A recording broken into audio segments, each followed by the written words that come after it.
11월 25일 정치부회 시작합니다. 윤석열 검찰총장에 대한 직무 배제 결정을 놓고 연말 정국이 요동치고 있습니다.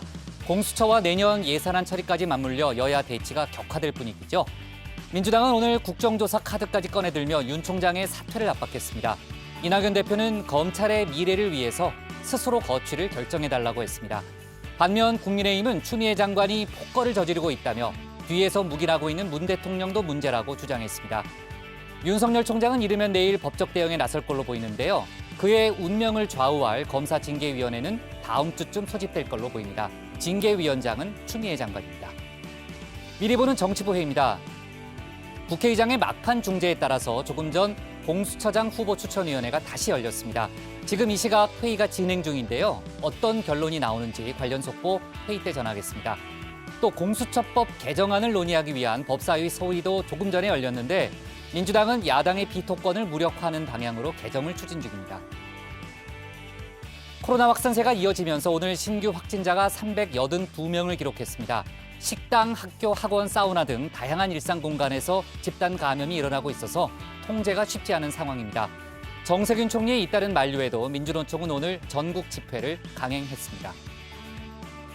바이든 미 대통령 당선인은 트럼프 시대와는 다른 동맹 강화 정책을 펴겠다고 밝혔습니다. 미국 우선주의 원칙에서도 벗어나서 국제사회와 협력하겠다고 했습니다. 이런 가운데 왕이 중국 외교부장이 일본을 거쳐 오늘 우리나라에 옵니다. 내일은 문재인 대통령을 예방합니다. 오늘 준비한 소식 많습니다. 내려가서 본격적으로 정치부회의의 문을 열겠습니다.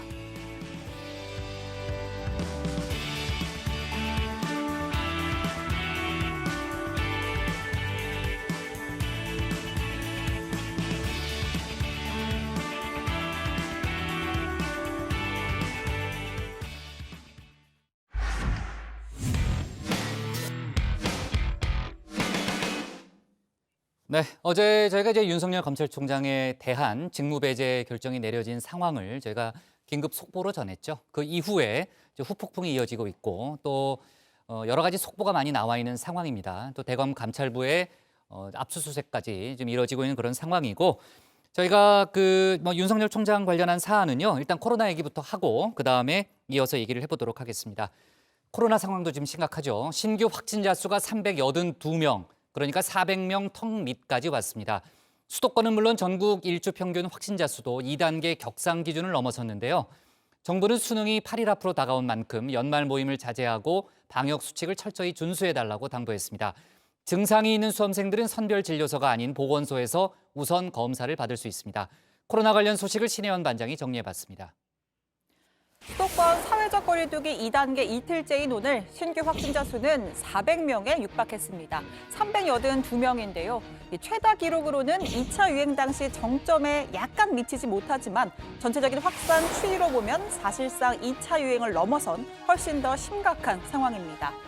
자, 지역별로 보면요. 서울이 139명, 경기 71명, 인천이 39명 등 255명입니다.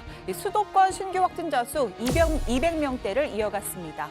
자, 이 외 지역에서는 부산과 충남이 각각 18명으로 가장 많고요. 이어서 광주 14, 강원 12, 경남 10명 순으로 세종을 제외한 전국 16개 시도에서 전국화 양상입니다. 오늘 0시까지 기준으로 지난 1주간의 국내 하루 평균 환자는 316.3명이었습니다. 지역적으로는 수도권이 222.0명, 강원권이 19.7명, 호남권이 29.4명 등으로 환자 발생이 많은 지역입니다. 방금 들으셨다시피 이제 전국 단위로도 거리두기 2단계 기준 300명을 넘어섰습니다. 방역당국은 다만 당장 전국적인 2단계 격상 대신 수도권 거리두기의 파급 효과를 관찰하겠다라는 입장입니다.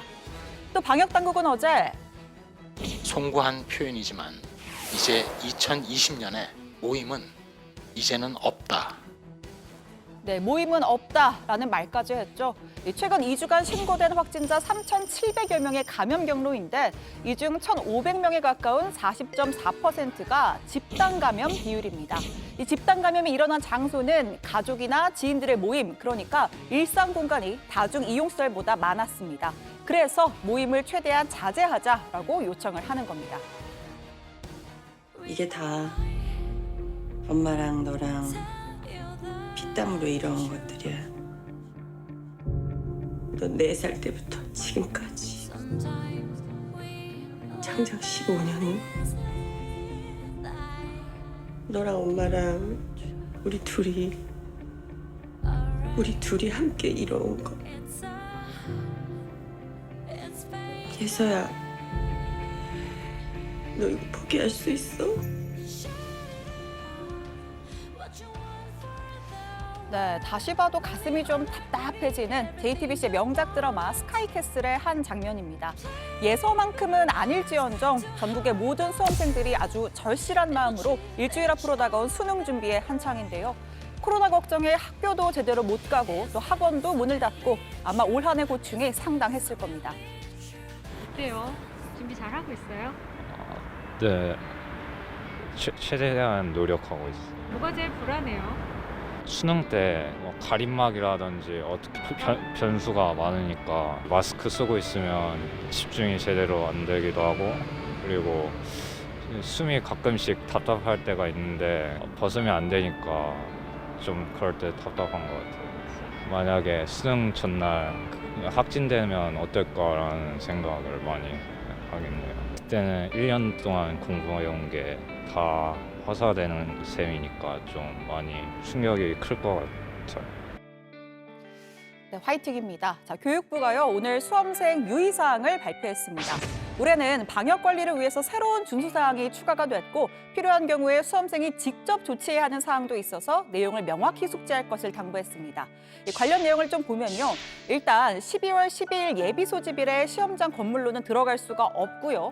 확진 또는 격리 수험생의 경우에는 직계가족 또는 관계를 증명할 수 있는 지인 등을 통해서 수험표를 대리로 받아야 합니다. 또 확진 수험생은 병원 또는 생활치료센터에서, 격리 수험생은 별도의 시험장에서 각각 응시를 해야 하기에 사전에 교육청에 신고를 필수적으로 해야 합니다. 또 시험 당일에 마스크 착용 의무화와 책상 칸막이 설치 등으로 신분 확인 절차가 더욱 철저하게 진행이 되고요. 감독관의 신분 확인 요구에 따라서 마스크를 잠깐 내려서 얼굴을 보여줘야 한다고 합니다. 정부와 국회는 방역에 있어서 최선을 다하고 있는 민주노총을 희생양 삼으려 해서는 안 됩니다. 공수처법만 중요한 게 아니라 중대재해기업처벌법, 하루가 늦어지면 그만큼 사람이 더 죽어갑니다. 자, 그리고 민주노총은 예고대로 서울 시내 곳곳에 더불어민주당 의원 사무실 앞에서 9명씩 기자회견을 열었습니다. 정부가 국회에 제출한 노조법 개정안 저지, 또 전태일 3법 입법을 촉구했는데요. 10인 미만 규모의 집회는 강화된 방역 지침에 어긋나지 않는다는 판단에 따른 겁니다. 서울시는 모든 현장에 인력을 배치해서 모니터링을 할 것이라면서 집회 과정에서 확진자가 발생할 경우 손해배상을 청구하겠다는 입장입니다. 서울시는 24일 집회 자제를 재차 요청하였으며 개최 시 집회 금지 기준을 위반하거나 방역 수칙을 미준수할 경우 감염병 예방법에 의거 강력하게 조치할 예정이며 진행 과정에서 확진자 발생 시 손해배상을 청구할 계획입니다. 네, 백신 이야기도 잠깐 해보겠습니다. 지금까지 미국과 독일 제약사가 공동 연구한 화이자, 역시 미국 회사인 모더나, 그리고 영국 회사 아스트라제네카까지 총 3개 백신이 개발 선두주자로 나섰는데요. 자, 이름에서부터 미국에 대한 경쟁심을 뿜뿜 드러내는 러시아의 백신 스푸트니크5도 중간 실험 결과 예방 효과가 95% 이상으로 나타났다고 합니다. 참고로 스푸트니크는 소련 시절 세계 최초로 쏘아 올린 인공위성의 이름이죠. 러시아 정부는 이미 지난 8월에 세계 최초로 이 백신을 승인했지만 실험 데이터가 턱없이 부족하다라는 지적이 많았는데요. 푸틴 대통령은 러시아가 개발한 코로나19 백신 스푸트니크 V를 유엔 직원들에게 무료로 제공하겠다라고 제안했습니다. 다만 이 백신은 3상 시험을 거치지 않아서 검증이 부족하다는 지적이 있고요. 따라서 푸틴 대통령의 제안이 실현될지는 미지수입니다. 자, 이번에는 3상 임상 시험 중인 18,700여 명에 대한 분석 자료를 함께 내놓은 겁니다. 접종 1주 뒤의 효능은 91.4%, 두 번째 접종 3주 뒤의 효능은 95% 이상으로 나타났다는 거고요. 2회 접종분 가격이 $20 이하로 가격이 저렴하다고 강조했습니다. 또 내년부터 해외에서만 연간 5억 명분의 백신 생산이 가능하다면서 첫 해외 공급은 내년 1월부터 이루어질 것이라고 밝혔습니다. 러시아 푸틴 대통령 지난 8월에 이미 내 딸도 이 백신 맞았다라고 말한 바가 있는데요. 정작 본인은 아직이라고 합니다. The Kremlin, though, says the Russian president himself, Vladimir Putin, has not yet taken the vaccine. The president would not be able to use an uncertified vaccine. A spokesman told reporters earlier today that he said would be impossible. 그러니까 이 스푸트니크 5가 승인을 받은 건 맞지만 검증을 받은 건 아니기 때문에 지도자에게는 투약할 수가 없다는 겁니다. 이 승인과 검증에 어떤 차이가 있는지는 따로 설명하지는 않았습니다. 자, 오늘 청와대 발제 이렇게 정리합니다. 코로나 수능 D-8일 전국 일주 평균 확진자 300명 돌파입니다. 네. 자, 민주노총 집회 과정에서 일부 아마 지역인 것 같은데요. 경찰과 충돌도 빚어졌다 이런 소식도 들어왔는데 아무튼 좀 자세한 내용은요. 속보가 더 들어오면 저희가 다시 한번 얘기를 해보겠습니다. 신규 확진자 수가 400명 턱 밑까지 왔죠. 오늘 382명입니다. 아까 신반장도 소개했지만은 수도권은 물론이고 전국적으로도요. 지금 2단계 격상 기준을 충족한 그런 상태입니다. 일단 방역 당국은 수도권에 대해서 이제 거리두기 상향 조치를 시행했으니까요. 그 수도권 파급 효과를 일단 본 다음에 전국으로 확대할지 여부를 아마 지금 검토하고 있는 그런 단계로 보여지는데 황 반장, 오늘 전국 상황부터 일단 정리를 해보죠. 네, 이미 3차 유행이 진행 중인 가운데 학교, 사우나, 군부대, 교회, 유흥주점 이런 각종 소모임들을 고리로 한 집단 감염이 속출하면서 전국적인 대유행이 현실화하는 양상입니다. 신규 확진자 382명 가운데 지역 발생이 363명, 그리고 해외 유입이 19명이고요. 특히 수도권의 신규 확진자는 지난 20일부터 엿새 연속 200명대를 이어갔습니다. 이외 지역에선 부산, 충남이 각각 18명으로 가장 많고 이어 광주 14명, 강원 12명, 경남 10명 등이 두 자릿수입니다. 네, 정말 전국적으로 일어났네요. 네. 네, 이 주요 감염 사례를 한번 보면요. 서울 동작구 노량진 임용학원에서 누적 90명 가까이 나왔고요. 동대문구 청량고등학교 교사로부터 시작된 마포구 소재 교회 관련 확진자도 114명, 100명을 넘겼습니다. 동선을 숨긴 인천 해경이 다녀간 인천 연수구 유흥주점 관련 확진자도 30명이 넘었습니다. 이 새로운 사례 중에는 2박 3일간 제주도 연수를 갔다 온 경남 진주시의 이장, 통장 14명과 인솔 공무원 등 19명이 무더기로 확진 판정을 받았습니다. 이들은 이 경상남도가 연수 자제 요청 공문까지 보냈는데도 연수를 강행했다가 감염이 된 것으로 알려졌습니다. 아, 그래요? 또 왜 그랬을까 모르겠네요. 자, 아무튼 이제 수능이 12월 3일입니다. 정말 얼마 남지 않았고요. 코로나 여파로 문을 닫은 학교가 2달 만에 가장 많이 나왔다는 거죠? 네, 교육부는 오늘 오전 10시를 기준으로 해서 이 등교 수업일을 조정한 학교가 전국 11개 시도 가운데 200곳이 넘는다라고 밝혔습니다. 학생, 교직원 확진자 수도 계속해서 늘어나고 있는데요. 충북 청주에서는 이 수능을 앞둔 고3 학생을 포함한 일가족 4명이 확진이 됐는데 이 아버지가 이 당구장에서 지인들과 모임을 가진 다음 가족까지 전염된 것으로 추정이 되고 있는 상황입니다. 네. 그러니까 내일이 수능 일주일 전입니다. 그러니까 내일부터는 전국 모든 고등학교 그리고 수능 시험장으로 쓰이는 학교가 전면 원격 수업에 들어가죠. 오늘 교육부가 수험생 유의사항이라는 걸 발표했는데 신 반장, 아까 이제 내용을 다 봤잖아요. 네. 알아둬야 될 사항으로는 어떤 게 있습니까? 일단 이번 수능에서요. 코로나19가 날짜뿐만이 아니라 여러 가지 지침도 함께 바꿨습니다. 아, 그래요? 실내에서 온종일 진행되는 시험인 만큼 시험 내내 마스크를 쓰고 있어야 하는 등 지켜야 될 유의사항들이 있는데 일단 예비 소집일 날 시험장을 확인하고 수험표를 받는데 시험장 교실까지 직접 들어갈 수가 없습니다. 그러니까 이제 학교 찾아가서 위치만 좀 확인을 하시고요. 또 확진 격리 수험생은 직계 가족이나 관계를 증명할 수 있는 지인 등을 통해서 수험표를 대신 수령해야 합니다. 얼마 전에 이제 중등 임용고시 때 그 확진 수험생은 시험을 칠 수 없게 했잖아요. 그래서 인권위에 진정을 제기할 것이다. 이런 이야기도 있었는데 수능 같은 경우에는 확진자도 시험을 볼 수 있는 거죠? 네, 일단 전국의 모든 수험생이 치는 전국 단위 시험인 만큼 확진자도 칠 수가 있고요. 확진 수험생은 병원이나 생활치료센터에서 그리고 격리 중인 수험생은 별도의 시험장에서 응시할 수가 있는데 우선 보건소에 사전 연락을 해서 안내를 미리 받아야 합니다. 또 시험 날에는 퇴실 때까지 반드시 마스크를 써야 하는데 마스크 분실이나 오염, 훼손 등에 대비해서 여분 마스크 준비를 하셔야겠고요. 마지막으로 시험에 임박해서 또 갑자기 갑자기 증상이 나타날 수가 있잖아요. 이 수능 전날 수험생을 대상으로 우선 진단 검사를 해주는데 원래 지역의 선별 진료소를 가는데 거기가 아니라 보건소를 찾아가면 된다고 합니다. 그래요? 네. 거기 가서 수험생이다라고 밝히면 우선적으로 검사를 받을 수 있습니다. 이거 중요한 내용이니까 한 번만 더 반복하면요. 그러니까 수험생들은 병원이나 선별진료소가 아니라 보건소를 가야 되는 네, 거네요. 맞습니다. 그렇죠? 네, 다시 한번 강조했고요. 지금 미국 등 일부 국가에서는 연내 백신 접종이 가시화되고 있습니다. 저희가 맨날 얘기하지만 참이 어려운 상황 속에서 그래도 좀 희망을 갖게 하는 그런 얘기인데 화이자 백신의 경우에는 다음 달 10일쯤에 미국 FDA 승인이 나올 걸로 일단 예상이 되잖아요.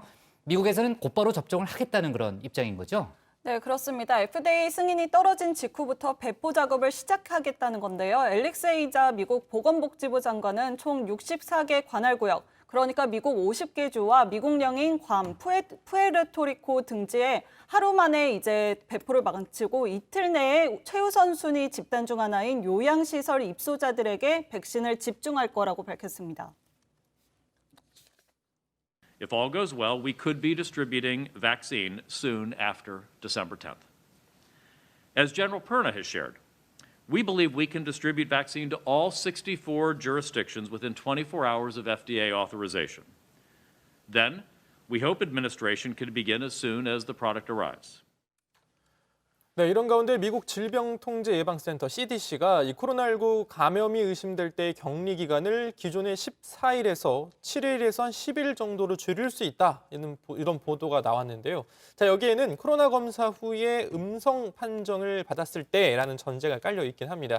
존스 홉킨스대 연구에 따르면 이 감염된 지 5에서 6일 정도면 약 50%에서 또 10일 이후에는 9%, 14일 이후에는 2%에서 증세가 발현된다고 하고요. CDC는 이 검사 결과 음성으로 나온다면 다른 사람을 감염시킬 가능성이 매우 낮다면서 격리 기간이 줄면 사람들이 더 많이 이 자가격리 권고를 따를 것으로 기대한다고 말했습니다. 네. 자, 화이자가 이제 백신 성공을 발표한 이후에 정말 여러 업체에서 경쟁적으로 지금 임상 실험에서 좋은 결과가 나왔다 이렇게 발표를 하고 있잖아요. 러시아에서도 임상 시험에서 90% 이상 효과를 보인다는 그런 백신 실험 결과가 발표가 됐고요. 전에 한번 저희가 다뤘던 기억이 있네요. 스푸트니크 V죠? 네, 임상 이 3상에서요. 최대 95% 이상이란 발표가 나왔고요. 자, 이로써 지금까지 임상에서 90% 이상 효과가 나왔다라고 발표된 코로나19 백신 총 4개가 된 겁니다. 사실 이 스푸트니크 V 백신은 이 러시아 당국의 승인을 받은 건 이 3상 결과가 나오기도 전인 지난 8월이긴 합니다. 이 당시 러시아가 3상을 생략하고 이 승인부터 하자 안전성과 효과에 대한 불신과 우려가 쏟아지기도 했었죠. 맞아요. 예. 당시 이 푸틴 대통령은 이 필요한 절차를 거쳐서 승인이 됐다. 내 딸도 접종을 했다라면서 이 불씨가 나섰는데 일단 현재까지 푸틴 대통령 본인도 접종은 하지 않았다고 합니다. 네. 딸은 하고 본인은 안 했어요? 그렇습니다. 자꾸 이제 접촉이라고 해가지고. 죄송합니다. 접종이요, 접종. 접종입니다. 네.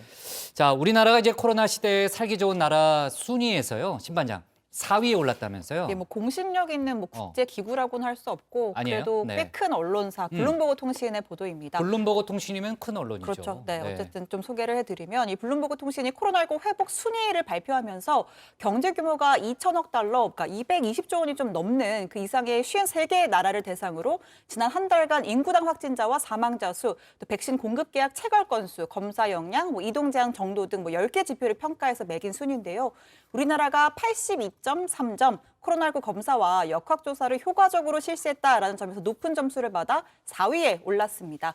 또 자체 개발한 진단키트를 사용하고 드라이브스루 검진소를 운영했다라는 점도 긍정적인 평가를 받았습니다. 네, 자, 그러니까 경제 규모가 큰 53개국 중에 4위, 네. 그렇죠? 또 궁금한 게 하나 있죠. 그럼 네. 1위는 어디예요? 어디일 것 같으세요? 몰라요.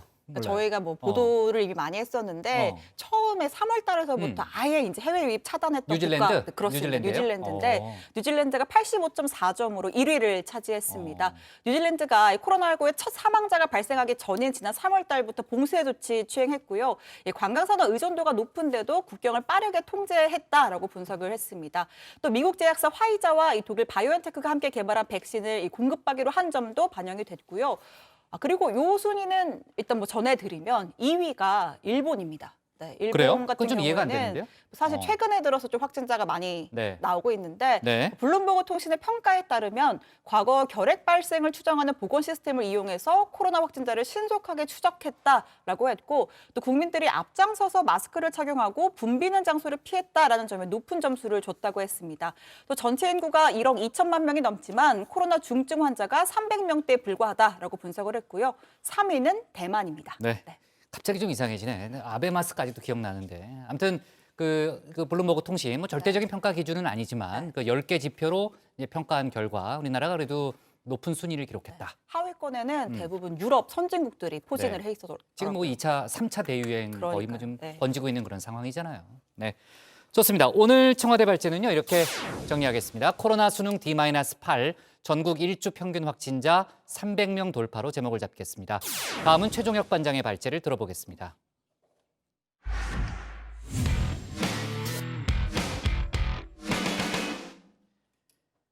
어제 저희가 속보로 다뤘던 내용이죠. 추미애 법무장관이 윤석열 검찰총장에 대해서 직무를 배제하고 징계를 청구하면서 윤 총장은 오늘부터 대검에 출근하지 않았습니다. 다만 이번 조치를 위법 부당한 처분이라고 보고 있는 만큼 조만간, 뭐 이르면 내일이라는 얘기도 있습니다. 법적 대응에 나설 걸로 보이는데요. 민주당은 윤 총장의 혐의가 충격적이라며 스스로 사퇴할 것을 촉구했습니다. 정치권에서는 공방이 커지고 있는데 관련 내용을 최종혁 반장이 정리해봤습니다. 검찰총장에 대한 여러 비위 혐의에 대해 직접 감찰을 진행하였고 그 결과 검찰총장의 심각하고 중대한 비위 혐의를 다수 확인하였습니다. 검찰총장으로서의 직무를 수행하는 것이 더 이상 용납될 수 없다고 판단하여 금일 검찰총장에 대하여 징계를 청구하고 검찰총장의 직무 집행 정지를 명령하였습니다.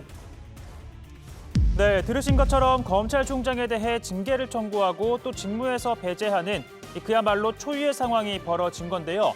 추미애 장관이 이러한 조치를 내린 근거는 모두 6가지인데 몇 가지 사안들을 짚어보겠습니다. 우선 법관을 사찰하겠다는 건 이전까지 제기되지 않았던 새로운 의혹이었는데요. 여권에서는 가장 혐의가 중하다며 일제히 성토했습니다.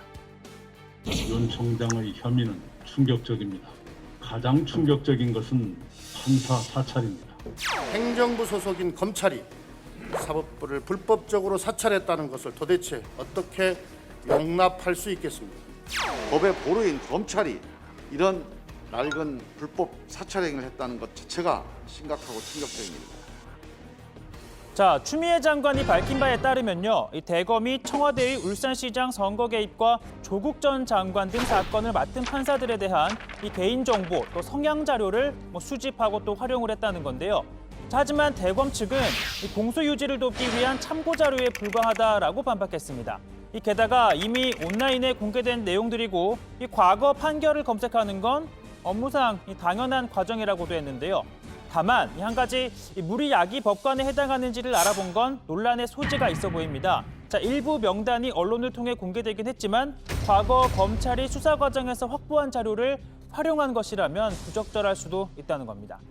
자, 그리고 또 다른 사건은요. 서울중앙지검장으로 있던 2018년 11월 한 언론사 사주를 만났다라는 것인데요.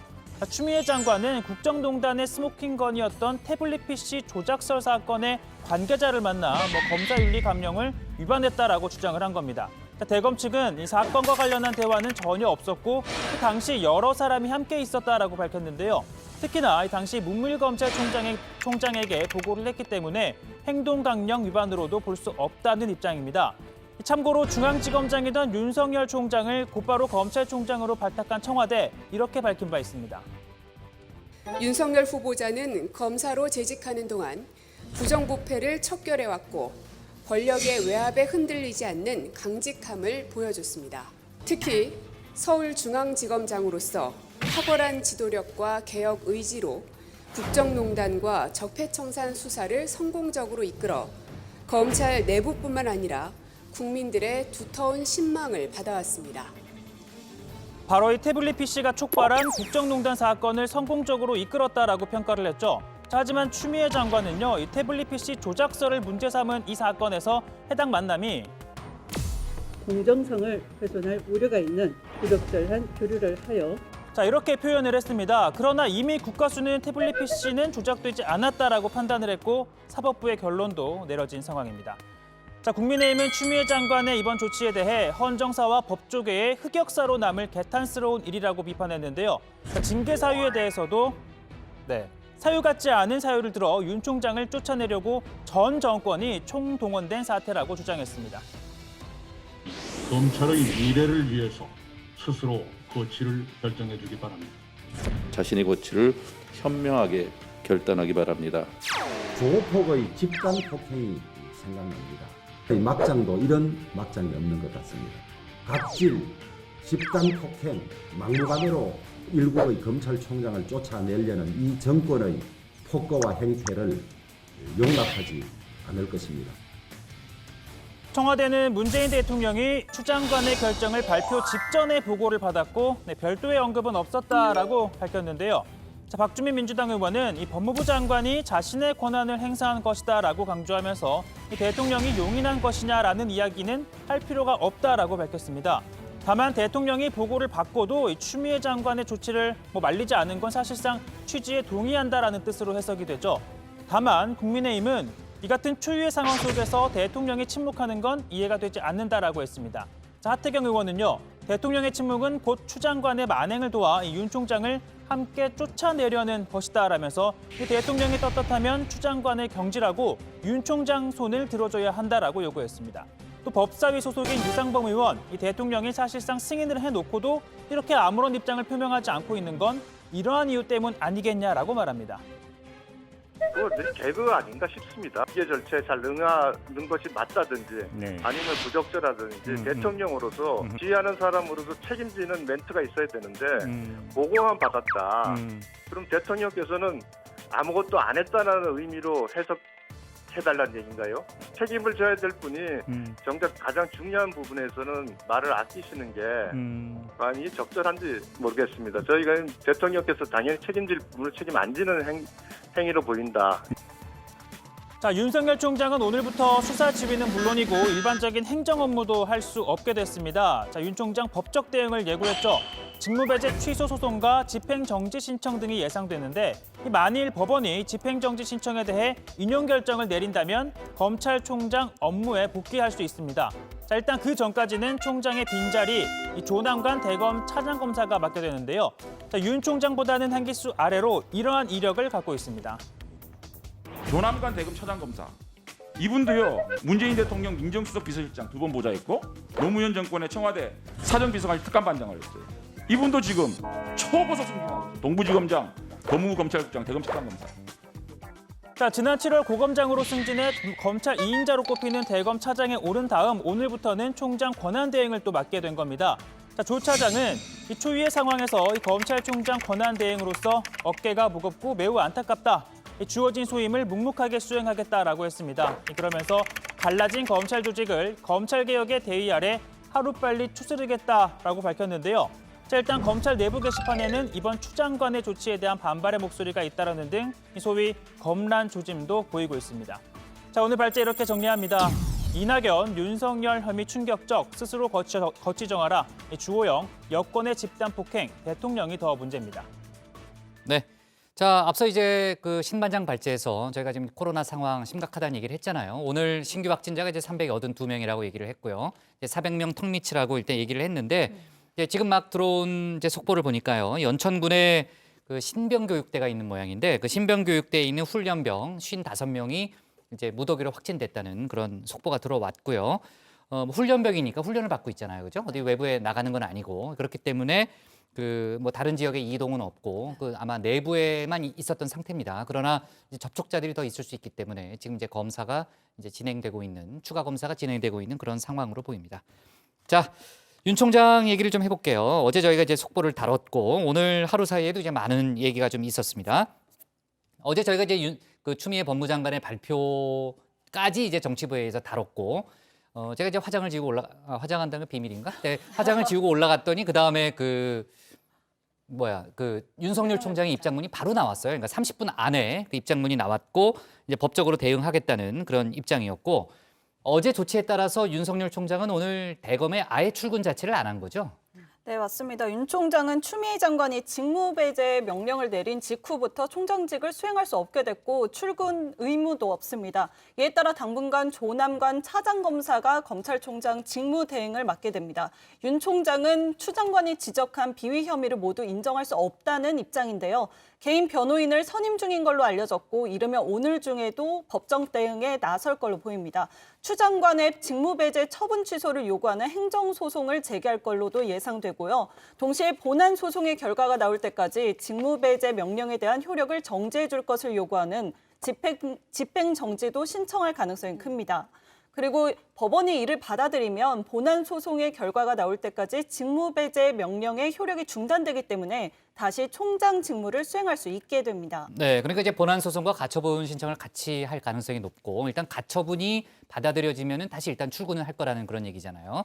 자, 뭐 내일쯤에 아마 이제 뭐 바로 이제 소송에 들어갈 가능성은 일단 있어 보이는데 그 추 장관의 지시에 따라서 징계 절차는 또 징계 절차대로 법무부에서 또 발빠르게 진행할 걸로 보이는데 이르면 다음 주쯤에 징계위원회가 소집될 가능성이 높아 보인다면서요? 네, 이 검찰총장에 대한 징계는 법무부 장관이 청구를 하게 됩니다. 이번 사안처럼 법무부가 감찰을 진행한 경우에 법무부 감찰위원회의 자문을 받은 다음에 이 징계위에 올려지게 되는데요. 최근 이 법무부가 규정을 바꿔서 자문 없이도 징계위를 열 수 있게 됐습니다.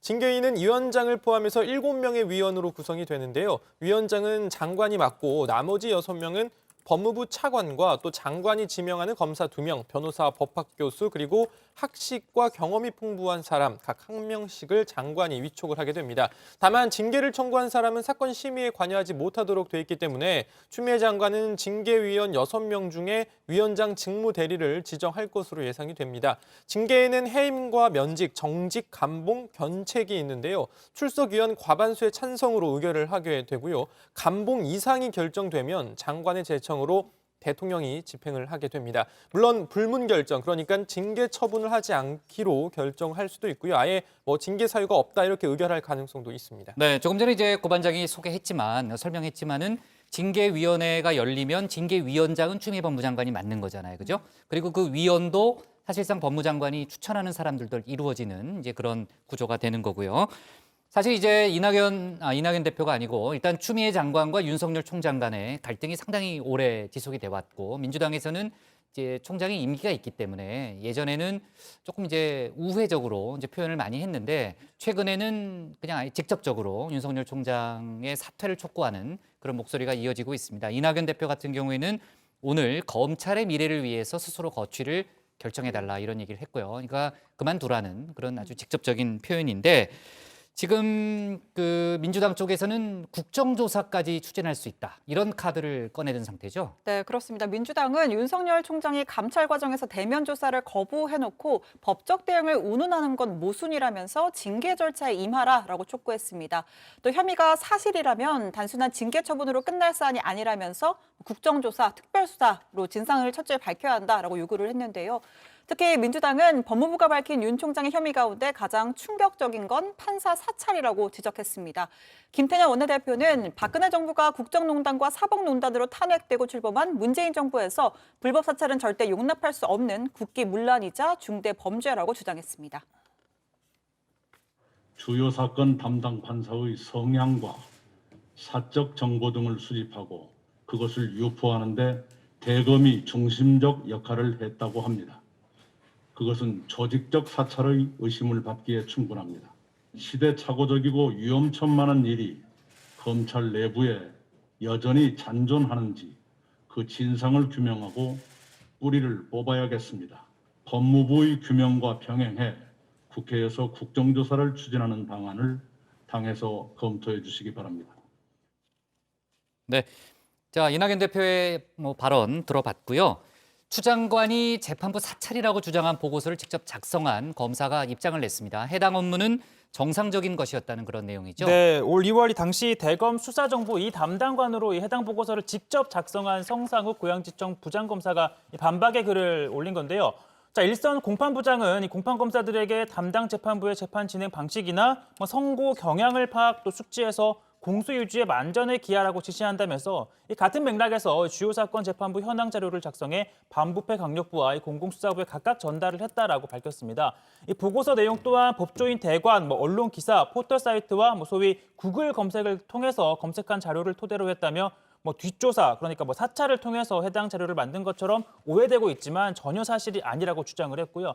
또 여당이 이 부분을 좀 강하게 문제 삼고 있는데 이 대목에도 오해가 있다고 반박을 합니다. 특히 무리야기법관이라고 하는 정보는 양승태 대법원장 시절 법원 행정처가 양승태 대법원의 비판적인 판사들의 성향을 분석해서 인사불이익을 주는 근거로 활용한 내부 문건입니다. 사법농단을 수사했던 검찰이 그 문제가 됐던 무리야기법관 리스트를 조사해서 활용했다고 하는데 정말 심각한 일입니다.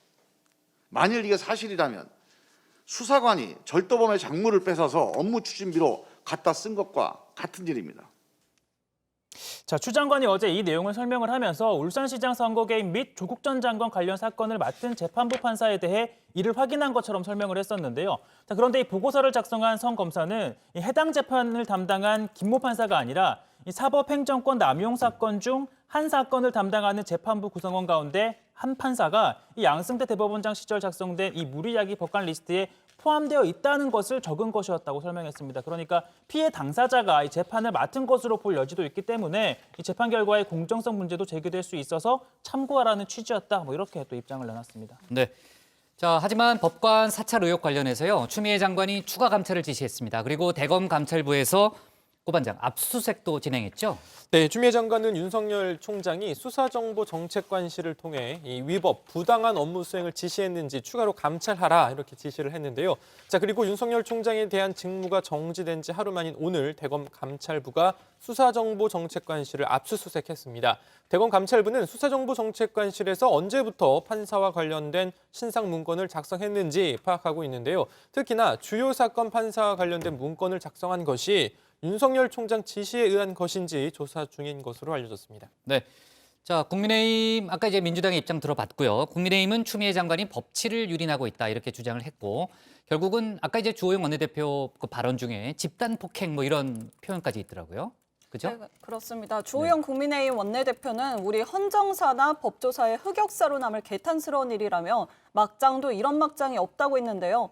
오후엔 김종인 비대위원장과 함께 긴급 기자회견을 열었습니다. 김 위원장은 추 장관이 밝힌 징계 청구 사유에 대해선 검찰총장 직무 정지 사안에 대한 해당하는지 의문이라며 추 장관이 절제하지 못하고 민주주의를 파괴했다고 강하게 비판했습니다. 그 과정에서 중국의 문화대혁명 당시 마오쩌둥 사망 이후 정권을 잡으려다 실패해 투옥된 마오쩌둥의 아내인 장징의 비유를 하기도 했습니다. 또 민주당을 향해선 다소의 횡포를 통해 민주주의 질서를 교란시킬 수 있는 것이냐고 반문했고 상황을 이렇게 만든 건 대통령의 책임도 크다고 비판했습니다.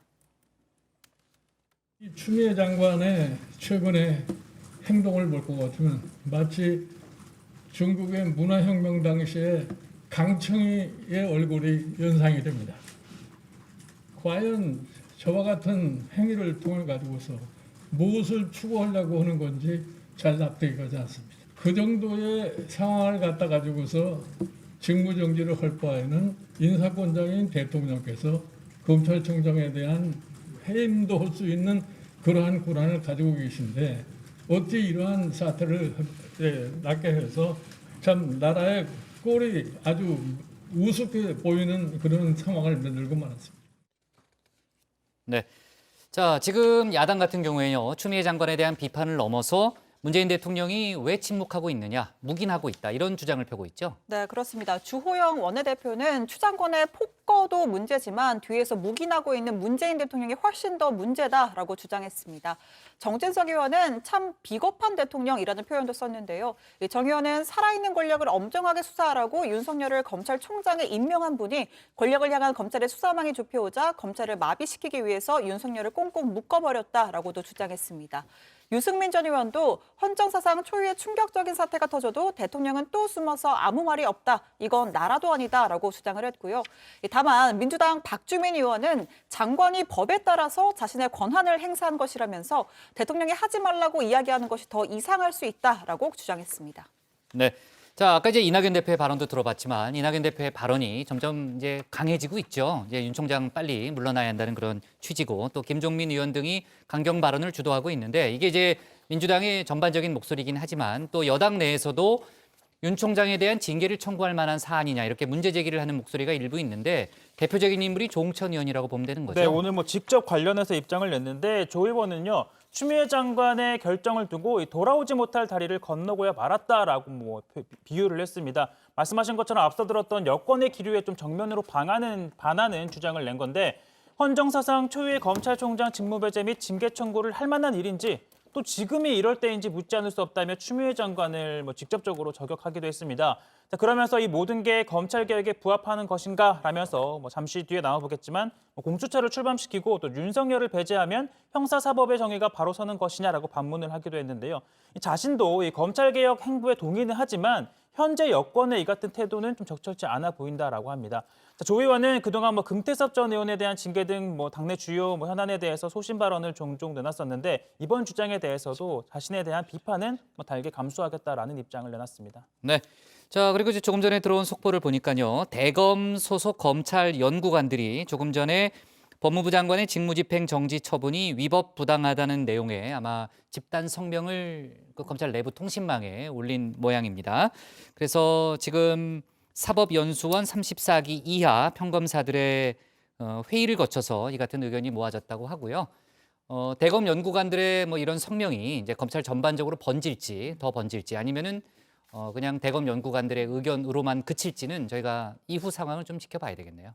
그렇죠? 네. 어제 윤석열 총장이 이제 법적 대응하겠다는 공식 입장을 내고 오늘은 출근을 하지 않았잖아요. 그런데 그렇죠. 조금 전에 나온 이 세계일보 보도를 좀 보니까 윤 총장이 어제 이제 집무실을 떠나면서 흔들리지 말아라, 곧 돌아온다라는 말을 하고 이제 집으로 돌아갔다. 이런 또 보도를 근데 이제 하기도 곧 했습니다. 돌아올 방법은 없잖아요. 그러니까 법적 대응을 해서 가처분이 받아들여지면 뭐 돌아올 수 있겠지만 뭐 일단 본인이 법적 대응을 하겠다는 의지를 밝혔다고 일단 해석은 되네요. 그렇습니다. 네. 유추는 뭐 어렵지만 일단 해석은 그렇게 됩니다. 좋습니다. 자, 오늘 기사 제목은 이렇게 정리할게요. 민주 불법 사찰 충격 사퇴해야 국민의힘 대통령 뭐 하나로 제목을 잡겠습니다. 다음은 황혜린 반장의 발제를 들어보겠습니다.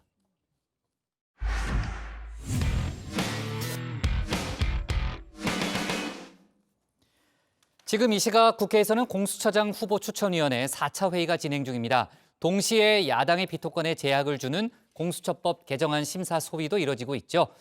저희 정치부의 중간에 뭐 속보가 나올 가능성이 있어서 제가 지금 계속 보고 있는데 아직까지는 최종 결론이 나오지 않고 있습니다. 여야의 의견이 조금씩 좁혀지고 있다. 뭐 이런 얘기도 있고 아직까지는 이제 결론을 예측하기 어렵다. 이런 얘기도 있는데 아무튼 관련 속보 반영해 가면서 회의를 진행하겠습니다. 관련 내용을 황혜린 반장이 정리해봤습니다. 너는 계획이 다 있구나. 영화 기생충이 남긴 명대사죠. 여당에게도 계획이 다 있었습니다. 바로 공수처장을 연말까지 내기 위한 계획입니다. 그제 박병석 국회의장의 중재로 오늘 또 한 번의 추천위 회의가 열렸죠.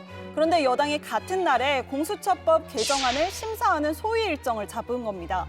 회의가 또 소득 없이 파행되면 야당의 비토권을 줄이도록 법을 바꾸겠다는 취지입니다. 여당 지도부들도 압박에 나섰습니다. 공수처가 왜 필요한지는 어제 법무부 발표로 다시 한번 입증됐습니다. 공수처장 후보 추천이 오늘로 마감되기를 바랍니다. 추천위원회는 조속히 공수처를 출범시키라는 국민의 명령을 이행해야 할 의무를 지고 있습니다. 그런데 모든 계획엔 사실 변수가 따르죠. 추미애 법무장관이 어제 윤석열 검찰총장의 직무배제를 결정한 일로 국민의힘의 반발이 커진 겁니다. 법사위의 국민의힘 간사인 김도읍 위원, 어제 바로 법사위원장 앞으로 이런 계획 요구서를 제출했습니다. 그런데 날짜와 시간이 오늘 오전 10시로 돼 있죠. 공수처법 개정안을 심사할 법안 1소위 1시와 똑같았던 겁니다. 그러니 소위에 앞서 여당은 소위를 방해하려는 거 아니냐 주장했고 국민의힘은 개정안 심사 협의한 적 없다. 긴급 현안 질의를 할 전체회를 열자고 나선 겁니다. 국민의힘에게도 이렇게 주장할 계획 있었습니다. 위원회 정수의 4분의 1이 개의를 요구하는 것은 간사 간 협의가 안 되는 상황을 전제로 하는 겁니다. 그렇기 때문에 4분의 1이 요구를 하면 국회법상 반드시 개의를 하게 되어 있죠. 만약에 위원장이 이 전체 회의 개의를 거부한다면 위원장이 소속되지 아니한 정당의 이 간사가 전체 회의를 개의를 하도록 되어 있습니다. 김도읍 의원 말대로입니다. 국회법 52조에 따르면 국민의힘이 요구한 법사위 전체 회의가 열려야 합니다. 이때 민주당 소속인 윤호중 위원장이 회의를 안 열면 국민의힘 간사가 사회권을 갖고 회의를 열 수 있게 됩니다. 이 역시 국회법 50조에 근거하고 있습니다. 그런데 추 장관과 윤 총장 출석을 요구한 국민의힘 이런 말도 꺼냈는데요. 이미 윤 총장이 국회로 오고 있다고 공세에 나선 거죠. 이 발언에 법사위 순식간에 아수라장이 됐습니다. 윤석열 총장이 지금 대검에서 출발했다는 지금 전언이 있거든요. 윤석열 총장이 출발을 했다고 하니 기다립시다. 기다리면서 전체 회의를 합시다. 윤석열 총장이 우리 회의에 출석하기 위해서 출발을 했다는 것입니까? 그 의사 일정에 따라서 현안 질의를 위해서 법무부 장관이든 검찰총장이든 출석을 하라고 연락한 바도 없는데 누구하고 이야기를 해서 검찰총장이 자기 멋대로 이 회의에 들어오겠다는 겁니까? 아니, 김도읍 간사님, 이건 말이 안 되는 얘기 아닙니까? 납득할 수가 없는 중 이거 국회 능멸행입니다. 어떻게 여야 간에 어떤 합의도 없이 이렇게 부를 수가 있는 거죠? 정말 윤석열 총장이 정말 정치적으로 오해를 받기에 정말 당연한 행동을 지금 하고 있다고 봐요. 이렇게 야당하고 그냥 개인적으로 속닥속닥거려가지고 국회에 나오겠다고 한다는 건 정말 말도 안 되는 행위라고 생각합니다. 그런데 국민의힘 계획에도 변수가 있었습니다. 바로 이 의사진행본이 개회를 가로막은 겁니다. 백혜련 이 여당 간사도 이 현안 질의를 하는 것에 대해서 그 자체를 반대하고 있는 게 아니에요. 이런 상태에서 회의를 진행하기 어려우니까 그 두 분 간사님께서 계속 위원회 개최에 대해서 개회에 대해서 의사 일정과 아울러서 협의를 해주시고 오늘은 이것으로 회의를 마치겠습니다. 사퇴를 선포합니다. 오늘은 개회를 못합니다. 국회법상. 사퇴를 선포해버리면 그 조항을 악용을 해가지고 저희들 위원 정수의 4분의 1 개회 요구를 무력화시켜버린 겁니다. 그런데 일방적으로 개의하자마자 사퇴를 해버리는 것은 법무부 장관이 캥기는 게 있습니까? 무엇이 두렵습니까? 개의를 가능하게 했던 바로 그 국회법 74조에 사내한 날에 회의를 다시 열 수 없다고 돼 있습니다. 그렇게 전체 회의는 물 건너갔고 여당은 예정대로 원래보다 조금 늦은 오후 2시 법안 심사 소위를 열었습니다. 민주당 법사위 간사인 백혜련 의원은 공수처법 개정의 단독 처리도 불사했습니다. 분명하게 두 차례에 걸쳐서 협의 과정을 거쳤다는 점을 말씀드립니다. 지난번 본회의장에서도 말씀드렸고 어저께 김도읍 간사님 방에 제가 직접 찾아가서 심도 깊게 논의하는 과정을 거쳤다는 말씀드리고요. 저희는 소위를 야당의 출석 여부와는 상관없이 일단 열 생각이고요. 여당 지도부도 이미 강행 처리에 대한 의지를 드러냈었죠. 어제 여당이 단독 처리했던 국정원법 개정안까지 언급하면서요. 공수처법의 소수 의견 존중 규정이 공수처 가동 저지 장치로 악용되는 일은 개선돼야 합니다. 법사위는 공수처법 개선을 진행하기 바랍니다. 어제 국정원법 개정안 처리에 이어 경찰청법 개정안도 곧 처리해 권력기관 개혁을 매듭지어야겠습니다. 검찰, 국정원, 경찰 개혁은 서로 맞물려 있어 무엇 하나 빠져서는 안 됩니다. 여당의 단독 처리 국정원법 개정안, 그 이전엔 부동산법도 있었죠. 모두 여당이 현재 174석을 갖고 있기에 각 상임위에 위원장을 쥐고 있고 그리고 각 상임위의 과반이기도 하기에 가능한 일입니다. 이런 강행군에 국민의힘은 북한, 나치 비유까지 내놓으며 비판했습니다. 옥상 오거의 어떤 그런 기관이기 때문에 그대로 둔다면은 북한의 보위성, 옛날에 우리 제5공화국의 국보위, 또 예를 들어서 옛날에 나치의 게슈타포하고 뭐가 다르겠습니까? 저도 이제 제 얘기해야 되니까 그냥 한 말씀만 드릴게요. 그 뭐 공수처 대한민국에서 공수처라는 제도를 신설해서 만들어가는 과정에 북한의 보위성 그래 히틀러 뭐 그때 게슈타포 이렇게 얘기하시는 건 잘못되면 그렇게 할 수 있다. 제가 늘 드리는 8글자인데요. 과유불급 오바금지.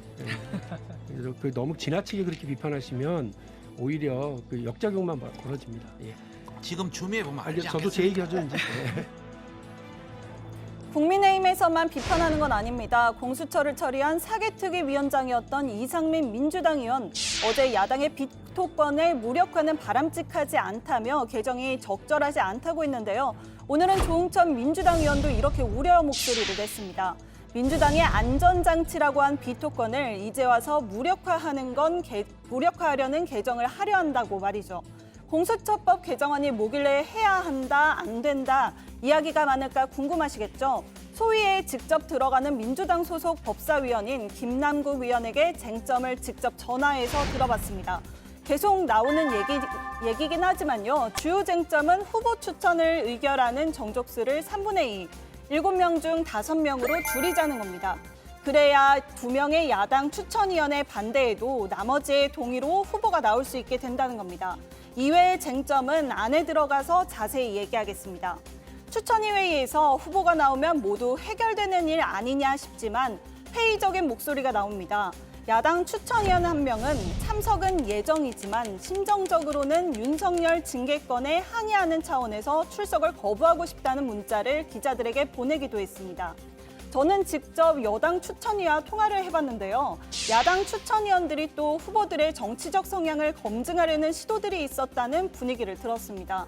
또 공전이 이뤄질 가능성이 큰 건데요. 자세한 내용은 안에서 전해드리도록 하겠습니다. 오늘 국회 발제 이렇게 정리합니다. 추미애, 윤석열 갈등으로 점화된 공수처장 후보 추천 수순, 추천위 혹은 법 개정으로 네, 마지막에 이제 물음표가 붙은 이유는 지금 이제 회의가 진행 중이기 때문이고요. 지금 이제 속보가 들어올 가능성이 있습니다. 이제 회의가 2가지 회의가 동시에 현재 진행 중이고요. 자, 본격적인 얘기 이어가기 전에요. 지금 이제 막 들어온 속보 2가지를 먼저 얘기를 하고 가겠습니다. 먼저 앞서 제가 신병교육대, 연천의 신병교육대에서 훈련병 55명이 무더기로 확진됐다 이런 속보를 전했는데 서울 강서구에 있는 에어로빅 학원에서 집단 감염이 일어나서 최소 48명이 확진됐다는 그런 속보가 들어왔고요. 큰일 났습니다. 지금 이제 오늘 400명 턱밑까지 왔는데 자칫 잘못하면 내일 400명을 넘길 수도 있다 이런 좀 우려가 좀 나오고 있는 그런 상황이고요. 자, 2번째 속보는 오늘 이제 국민의힘 법사위원들이 대검찰청을 방문했습니다. 그래서 지금 총장을 대행하고 있는 앞서 저희가 얘기했지만 윤석열 총장은 직무에서 배제가 됐기 때문에 오늘 출근하지 못했죠. 그래서 조남관 대검차장을 만났습니다. 그 만남에 대해서 국민의힘 의원들이 지금 이제 브리핑을 했는데 이제 거기서 나온 내용을 조금 좀 다뤄보면 조남관 대검차장이 이런 얘기를 했습니다. 윤석열 총장은 지금 집에서 가처분 신청을 준비하고 있다. 그러니까 여러 가지 법적 대응을 준비하고 있는 상황이었고 앞서 이제 황 반장이 발제 때 얘기했던 것처럼 오늘 국회에서 불러서 국회로 갈 준비를 하고 있었다. 이런 발언을 했고 그리고 앞서 이제 그 일부 대검찰청 그 검찰 연구관들이 집단 성명을 냈다. 이런 얘기를 했는데 조남관 차장이 일선 검사들의 상당한 수준의 분노와 우려가 걱정되는 수준이다. 이런 발언을 했다고 합니다. 뭐 더 추가로 얘기할 거 있어요? 오늘 이 여당 측에서 가장 크게 문제 삼았던 게 이제 재판부 불법 사찰 그렇죠. 사찰 부분이죠. 부분이었잖아요. 네. 사실 이 징계 청구 사유는 그동안 법무부 장관이나 이 뭐 국회에 나와서도 한 번도 논의가 된 바, 뭐 지시를 한 바 없었던 사안이긴 합니다. 관련해서 이 조 차장 검사가요, 이 법무부 장관이 공개적으로 감찰을 지시한 부분이 아닌데도 이 징계 사유로 들어가 있더라라는 보고를 이제 야당 의원들에게 했다는 건데 그러다 보니까 이 국민의힘 측에서는 이 조 차장 검사의 말을 토대로 이 당시 추 장관의 측근으로 꼽히는 심재철 검찰국장이 대검 반부패 부장을 지냈었는데 당시에 자신이 보고받았던 이 자료를 토대로 해서 이 감찰을 뭐 추가로 지시한 것 아니냐 뭐 이런 또 의혹을 제기하기도 했습니다. 네. 자, 공수처장 후보 추천위 회의 지금도 이제 진행이 되고 있는데 거기 참석자에 또 마침 추미애 법무장관이 포함이 돼 있잖아요. 그 신 반장 오늘 추 장관이 회의 들어가면서 혹시 뭐 특별한 얘기를 한 건 없어요? 네, 지금 뭐 추천위 4차 회의가 열리고 있고 추미애 네. 장관이 출석을 하니까 당연히 뭐 취재진들의 질문이 쏟아졌습니다. 이 판사 사찰 문건 직접 작성한 이제 심 부장이 이제 직접 성 부장이 직접 반박을 했는데 뭐 거기에 대해서 어떻게 생각하냐? 직접 문 대통령에게 뭐 해임을 건의할 뭐 의사가 있느냐? 여러 가지 질문들이 나왔는데 추 장관이 여러 가지 질문에 대해서 묵묵부답으로 답변 없이 회의장으로 들어갔습니다. 판사 사찰 문건이라고 직접 작성한 송상욱 부장이 내부망에 그게 어떻게 사찰이냐라고 글을 올리셨는데 거리두기를 좀 지켜주십시오. 윤 총장님 대통령께 직접 건의할 생각 있으신가요? 일선 검사들이 반발하고 있다는데 윤 총장이 법적 대응 수사했는데 어떤 생각이십니까? 네, 공수처 추천위 회의 도중에 나온 이현 추천위원은 각 후보 심사 대상자에 대해서 논의를 하고 있지만 아직 최종 후보군이 좁혀지지 않았다면서 후보 선정 가능성에 대해서 묻자 반반이다 이렇게 말했습니다. 아, 반반이요? 그럼 지난번보다는 그래도 많이 진전이 된 거네요. 네, 뭐 일단은 그런 네. 분위기인 것 같습니다. 아, 그래요? 네.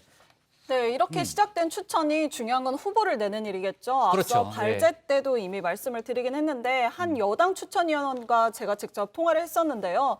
그 얘기에서 이런 얘기도 나왔습니다. 야당 추천위원 사이에서 후보를 아예 재추천하려는 움직임도 전해 들었다며 만약 그렇게 될 경우에는 회의가 금방 끝날 수도 있다고 그렇게 얘기를 전했습니다. 또 제가 야당 추천위원이 후보들의 이제 정치적 성향을 검증하려는 시도가 있어 보인다 이렇게 얘기했었는데 오늘 회의를 앞두고 야당 추천위원들이 후보들의 활동에 대해서 정치적인 성향을 검증하려는 취지의 질의를 여러 개 실무단들에게 보냈다고 하는 그런 얘기였습니다. 물론 야당 추천위원은 앞서서도 계속 필요한 정당한 검증이라고 주장해왔습니다. 회의하기 전에 이제 공수처장 후보 추천 대신 이제 그 심사 대상자에 관한 여러 가지 자료를 요청을 했고요. 대부분의 자료가 이제 왔는데 그 중에 이제 저희로서는 좀 본인의 해명이 필요한 부분들이 좀 있다고 생각하는 부분이 좀 있었습니다. 근데 그럼에도 불구하고 일단은 지금 이제 심사이고 심사와 이제 포결 절차에 들어갔고요. 그래서 지금 현재 상태에서는 지금 그 공수처장 후보 추천위원회가 일종의 행정기구인데 자진해서 사실상 활동을 종료한다라는 거는 제가 보기에는 법리적으로도 맞지 않는 거다 이렇게 저는 생각을 하고 또 국민들이 기대하거나 어떤 분들은 우려한 분들 계세요. 자, 지금 이제 법안 심사 소위가 동시에 열리고 있는데 민주당이 발의한 법안들이 여러 개가 있죠, 고반장. 네, 그렇습니다. 뭐 백혜련, 김용민, 박범계 의원 등이 제출한 이 법안이 있죠. 관련해서 이 현재 공수처장 후보 추천위원 출범에 기한을 두도록 하는 부분 현재 뭐 쟁점 중 하나인데요. 그러니까 특정 정당이 추천을 미루는 그런 상황을 방지하기 위해서 추천위원 추천 기간을 별도로 정해두고 그 기간을 넘으면 한국법학교수회 회장과 법학전문대학원 협의회 이사장 등을 추천위원으로 임명 위촉하도록 하는 등의 방안이 현재 나와 있는 상황입니다. 네. 자, 아까 그 확인했을 때는 여당 의원들만 심사에 들어간 걸로 알고 있는데 맞아요? 현재까지는 아니죠. 그런 걸로 알고 있는데. 그래요? 네. 자, 아무튼 뭐 아마 제가 아까 보기에는 그런 것 같고 그 단독 처리 가능성이 만약 그렇다면 현재로는 높은 상황인데 그 황 발장이 좀 계속해서 체크를 좀 해줘요. 지금 이제 동시에 속보가 좀 들어올 수 있는 그런 상황이니까. 자, 그리고 어제 저희가 이제 속보로 다뤘던 내용인데 어제 국회 정보위원회에서 국정원법 개정안이 단독 처리가 됐잖아요. 그 개정과 관련해서 오늘 여야가 동시에 그 모두 간담회를 가졌죠. 네, 일단 뭐 야당은 이 단독 처리한 걸 가지고 문제 삼고 있는 건데요. 국민의힘 소속 정보위원들은 이 국정원법 개정안을 저지하기 위한 규탄 기자간담회를 열었습니다. 자, 주호영 원내대표는 이 국정원의 대공수사권 폐지는 이 대한민국이 대공수사를 스스로 포기하는 자해 행위이자 정보와 수사를 한데 모아 공룡 경찰을 만드는 일이라고 반발을 했는데요. 자, 정보위 간사인 하태경 의원은 이 추미애 장관이 윤석열 검찰총장을 직무배제하고 여당이 국정원법의 일방적인 개정을 강행한 건 과거 12.12 쿠데타처럼 11월 쿠데타 D-Day였기 때문이다라고 뭐 이런 주장을 펼쳤습니다. 그러면서 과거 전두환 정권에 빗대 하태경 의원의 표현을 빌리자면 문재인 정권이 문두환 정권으로 바뀌는 친문 쿠데타라며 이 친문의 말을 잘 듣는 권력기관으로 만들어 과거 50 이 치안본부식으로 운영하겠다는 것이다 이렇게 주장하기도 했습니다. 네, 반대로 민주당 정보위원들은 국정원법 개정의 당위성을 강조하는 간담회를 열었습니다. 간사인 김병기 의원은 이번 개정안은 국내 정보 수집권을 폐지해 이후에 국정원이 국내 정보 개입과 사찰할 가능성을 기본적으로 제거했고 대공 정보는 수집하되 수사하지 않게 함으로써 인권 침해 가능성을 원천 차단했다라고 이 법안의 취지를 설명했습니다. 단독 처리한 배경에 대해서도 언급을 했는데요. 김 의원은 국정원 개혁은 제도적으로 완성이 되어야 한다면서 국정원 법안은 20대 국회 때부터 오랜 기간 논의를 했고 또 21대 국회에서도 7차례에 걸쳐서 법안 소위, 간사가 소소위를 통해 논의하면서 수사권을 제외하고는 100% 여야 합의가 이루어졌다라고 주장했습니다. 네. 자, 그나저나 어제 저희가 이제 3차 재난지원금 공방에 대해서 얘기를 나눴죠. 야당은 이제 이번 본 예산에서 주자 뭐 이런 입장이었고 여당은 일단 본 예산부터 처리하자 그런 입장이었는데 민주당이 그 방향을 약간 선회하면서 지금 이제 3차 재난지원금 논의가 급물살을 타고 있다면서요. 네, 이낙연 대표가 오늘 최고위원회의에서 얘기한 건데요. 코로나19 확산에 따른 사회적 거리두기 격상으로 자영업자, 소상공인, 노동자들의 고통이 커지고 있다며 큰 고통을 겪는 계층을 특별히 지원해야 한다고 말했습니다. 이어서 재난 피해 지원이 필요하다는데 공감을 한다. 이 문제를 우리 당이 주도적으로 대처하길 바란다며 취약계층에 대한 재난피해 지원책을 내년도 예산에 반영하는 방안을 정부와 함께 찾고 야당과도 협의하길 바란다고 당부했습니다. 김태년 원내대표도 당장 피해가 큰 피해 업종 긴급 지원과 위기 가구에 대한 맞춤형 지원을 검토하겠다면서 이런 안들을 내년도 본 예산에 맞춤형 지원 예상으로 담는 방안을 검토할 거라고 밝혔습니다. 네, 국민의힘 등이 주장했던 한국판 뉴딜 예산 삭감 방안에 대해서는 단호한 입장을 보였습니다. 김태년 원내대표는 본 예산의 긴급재난지원금 예산을 편성하는 대신 한국판 뉴딜 예산에서 삭감을 하자는 야당의 주장은 수용할 수 없다라고 말했습니다. 최인호 수석 대변인도 최고위원 회의 뒤에 기자들과 만나서 한국판 뉴딜 예산을 깎자는 건 미래를 준비하지 말자는 아주 무책임한 주장이라면서 그것과 재난지원금을 연결시키지 않는 전제하에서 다양한 방법들을 찾아낼 것이다. 예결위에서 구체화시켜 나갈 것이다 라고 말했습니다. 네, 자 여기까지 일단 정리를 하고요. 뭐 관련 속보 계속해서 황 반장이 좀 챙겨줘요. 황 반장? 네. 지금은 아직까지는 야당 의원들은 안 들어왔다는 거죠? 안 들어왔다는 거고 네. 그리고 현재까지 공수처 개정 관련해서는 다 검토가 끝났고 다른 법에 대해서 얘기하고 있는 상황이라고 합니다. 네, 좋습니다. 확실히 황 반장이 지금 국회를 직접 출입을 하고 있으니까 맞아요. 바로바로 이제 속보 전달이 가능한. 고 반장은 왜 이렇게 느리게 나가요? 좀 빨리 나가요. 제가 나갈 시간을 주려고 이렇게 계속 멘트를 하고 있는데. 알았습니다. 눈치가 없어요, 고 반장이.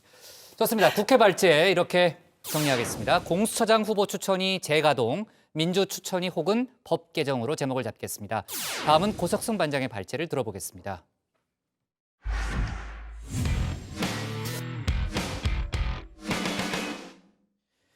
들어오는 속보는 계속해서 반영을 하고요. 미국 대선 얘기로 가보겠습니다. 바이든 미국 대통령 당선인의 정권 인수인계 작업이 본 궤도에 올랐습니다. 연방총무청의 지원 방침이 결정되면서 연방정부 각 부처별로 인수인계 협조에 나서기 시작한 거죠. 바이든 당선인은 그동안 받지 못한 일일 정보 브리핑도 받게 됐습니다. 트럼프 대통령은 연방총무청이 대통령을 결정하는 것은 아니라면서 불복 주장을 이어가고 있는데 고 반장 발제에서 관련 내용 다루겠습니다. 네, 오늘 제가요, 이 바이든 미국 대통령 당선인의 인수위원회 홈페이지에 들어가 보려고 홈페이지 주소 buildbackbetter.com을 쳤습니다. 자, 그런데 홈페이지 주소가 그새 바뀌었더라고요. buildbackbetter.com에서 맨 마지막 도메인이 .gov로 바뀐 겁니다. .com에서 gov로 교체된 건데 굉장히 상징적인 의미가 있습니다. 도메인 gov는 아무나 쓸 수가 없습니다. 정부기관, 그러니까 미국의 정부 부처와 각종 위원회 그리고 연방정부 차원의 기관 등에만 쓸 수 있는 겁니다.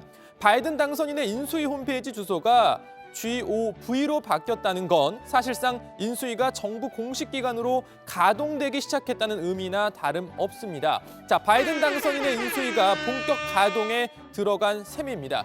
바이든 당선인은 어제 자신의 외교안보 진용을 직접 소개하는 자리를 갖기도 했는데요. 이 자리에서 바이든 당선인과 해리스 부통령 당선인은 거듭 동맹의 중요성을 강조했습니다.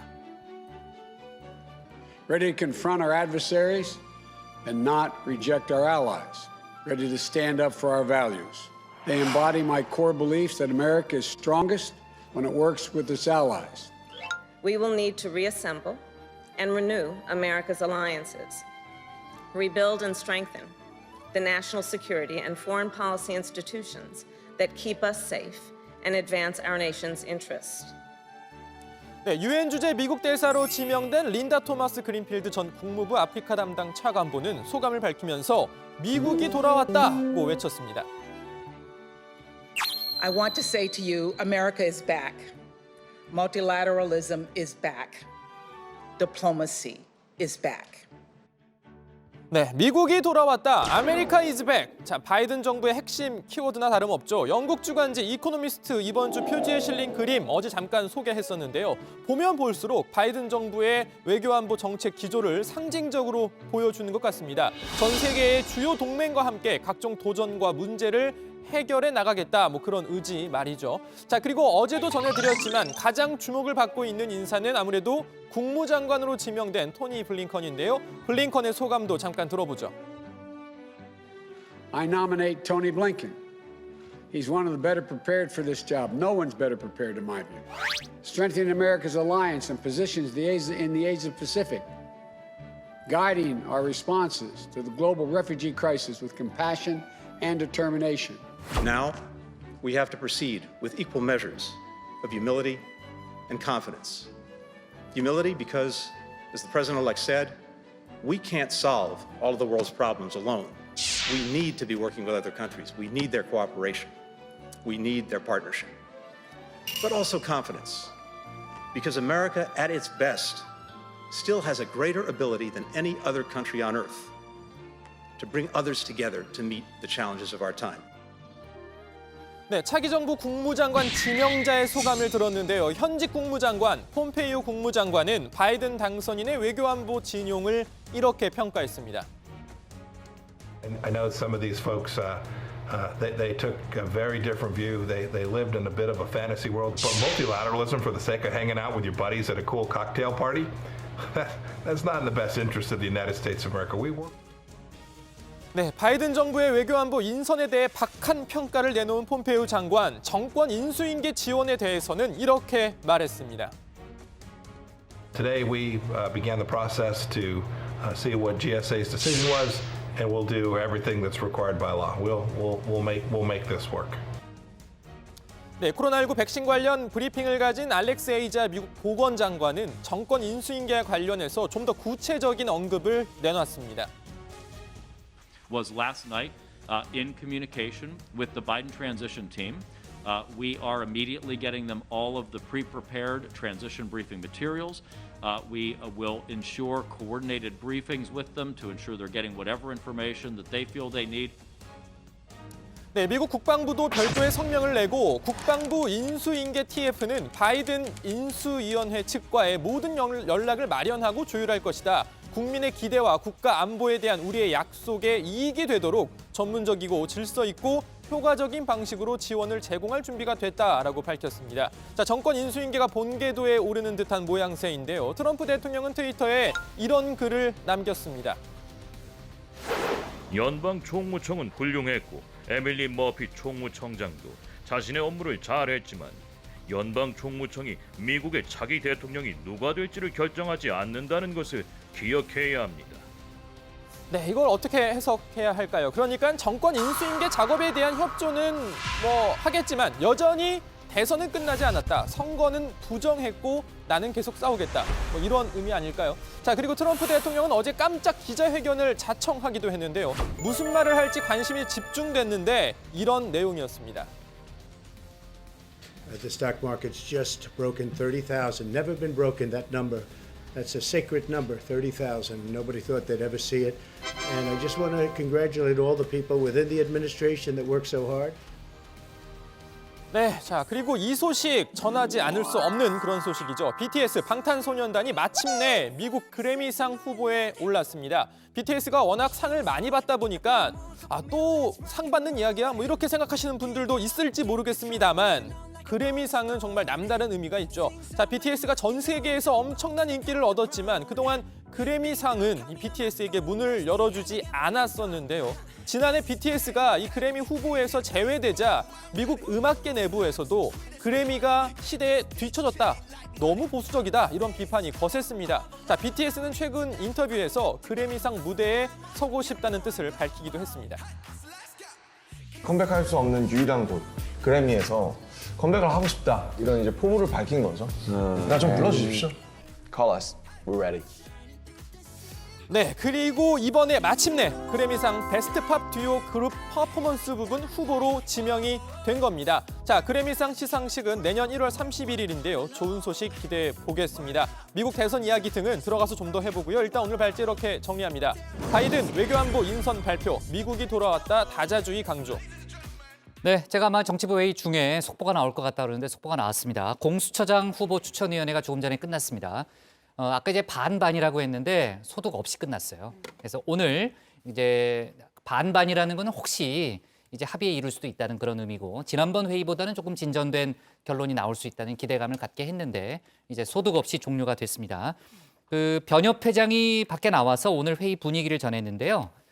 뭐 이것만 얘기하면 분위기를 알 수 있을 것 같습니다. 지난번하고 똑같다. 그러니까 다람쥐 쳇바퀴 돌듯이 이제 반복이 됐고 지난번과 마찬가지로 야당 추천위원들이 이제 계속해서 반대를 하는 바람에 합의에 이룰 수가 없었다라는, 그러니까 더 이상 회의를 진행할 의미를 찾을 수 없었다는 게 변협 회장의 얘기입니다. 자, 오늘 이제 공수처장 후보 추천위와 동시에 이제 법사위 소위가 열렸고요.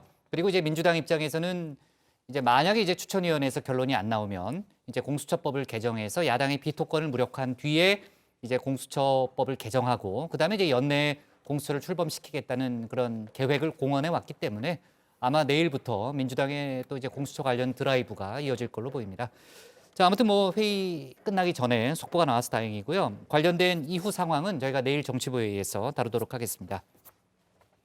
바이든 당선인이 이제 외교안보 인선 이야기를 했는데 그 직접 일일이 다 소개하는 그런 자리를 가졌죠. 뭐 간단히 얘기해 볼까요? 네, 조 바이든 대통령 당선인이 자신의 외교안보팀 인선 내용을 소개하는 기자회견을 가졌습니다. 지명된 인사들도 모두 참석해서 각자 소감을 밝히기도 했는데요. 인선 내용은 이미 알려진 그대로였습니다. 이전에도 전달을 해드렸지만 이제 국무장관에는 토니 블링컨 전 국무부 부장관이 지명됐습니다. 바이든 당선인과는 20년 지기로 알려져 있었죠.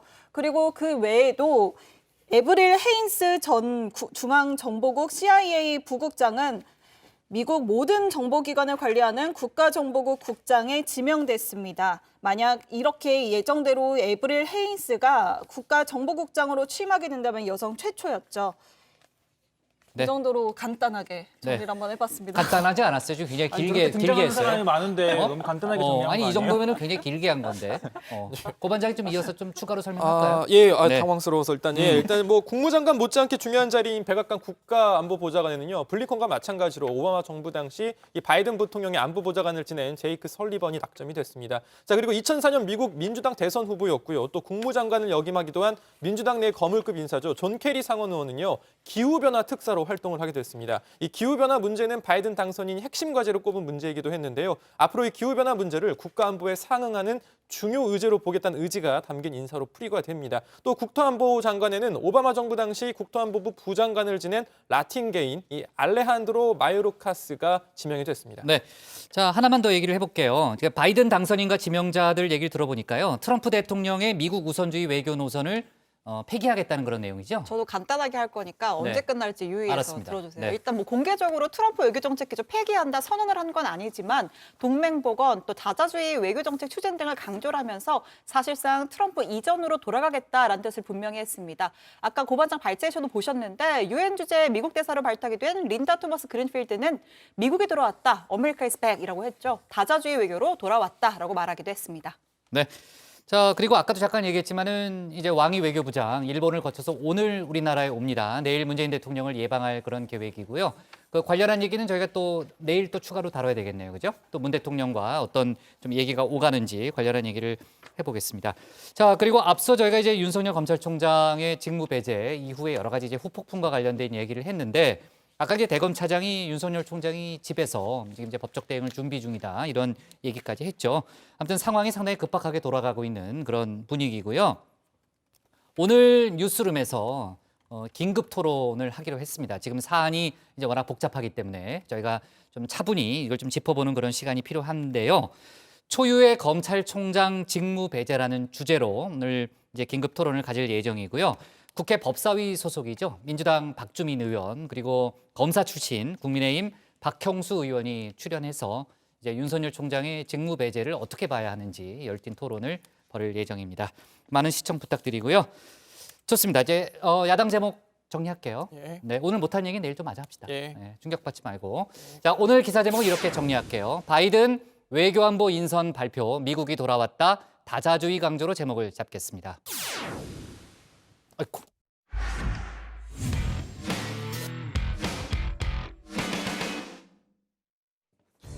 오늘 저희가 고른 한 컷은 카페에서 쓴 플라스틱 빨대 9억 개, 매장서 사라진다입니다.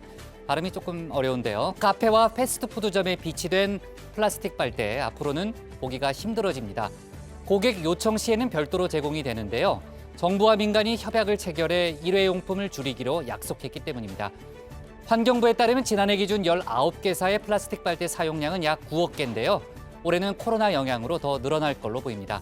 게다가 현재의 코로나 방역 지침으로 매장 내 일회용 컵 사용 제한도 사실상 유명무실해진 상태죠. 기약 없는 코로나에 속수무책 늘어나는 일회용품 소비를 마냥 지켜볼 수는 없는 노릇. 코로나 확산 방지를 막으면서 일회용품도 줄이는 슬기로운 노력이 필요할 때입니다. 오늘 정치부에는 여기까지입니다. 저희는 내일 오후 5시에 다시 찾아뵙겠습니다. 네, 수고했습니다. 오늘도 속보가 많이 나와가지고. 고반장이 더 준비한 내용이 많은데 그 외교안보 얘기를 충분히 못했네요. 내일 좀 추가로 합시다. 내일은 뭐 제 아니면 것만 끝나고 하시면 저희끼리 하시죠. 왕이 얘기도 좀 해야 되는데. 지금 하고 가시죠. 아,